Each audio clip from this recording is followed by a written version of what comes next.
What's going on tonight, brothers of Christ? Hope all is well. Hope you guys are having a beautiful and blessed night tonight. I want to talk to you guys about a word that I received yesterday while I was reading 1 Samuel chapter 10. And this word not only convicted me, but it's also something that I truly need to hear. And a few others that I shared with it, they needed to hear it as well. So I'm pretty sure anybody here on TikTok or YouTube or anything is in needing of hearing this word. So like I said before, I was reading 1 Samuel chapter 10. The Lord led me there, and it was about Saul being anointed as king.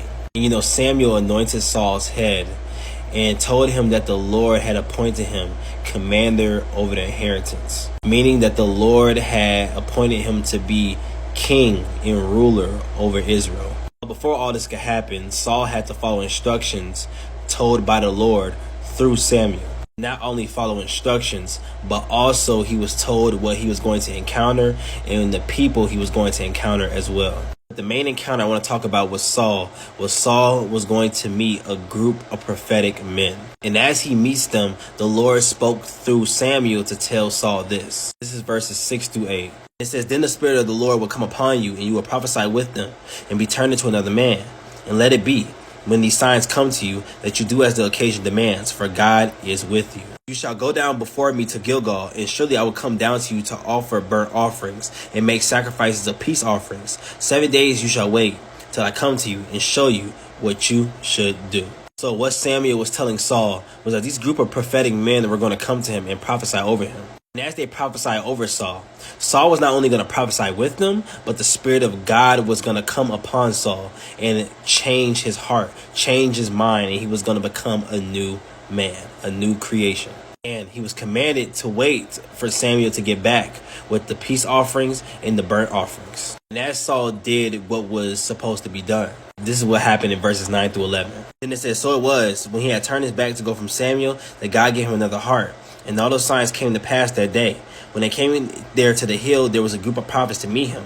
Then the Spirit of God came upon him, and he prophesied among them." It had happened when all who knew him formerly saw that he indeed prophesied among the prophets, that the people said to one another, "What is this that has come upon the son of Kish?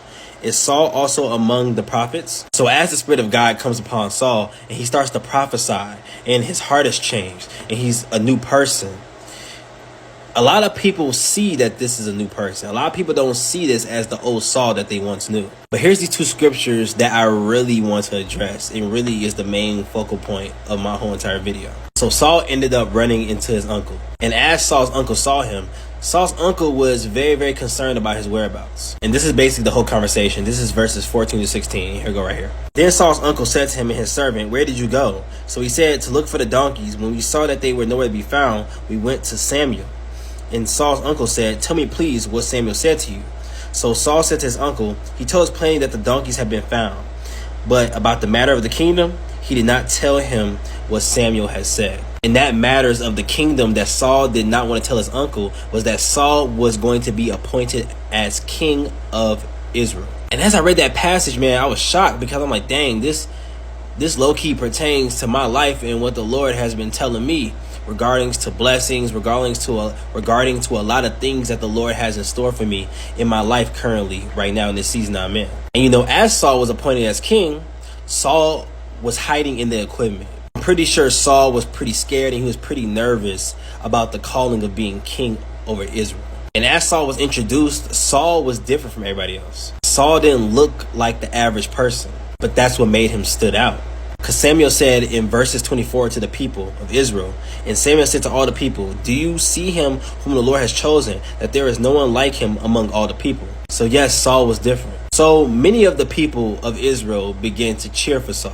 But there were a couple of people that were hating on Saul. And they was casting a lot of doubt, a lot of word curses towards Saul, trying to make Saul doubt that he would ever save the people of Israel, trying to make Saul doubt that he was ever qualified to be the ruler and king over the people of Israel. And as I was reading all this is what I heard. I heard, "Let God tell it before you do."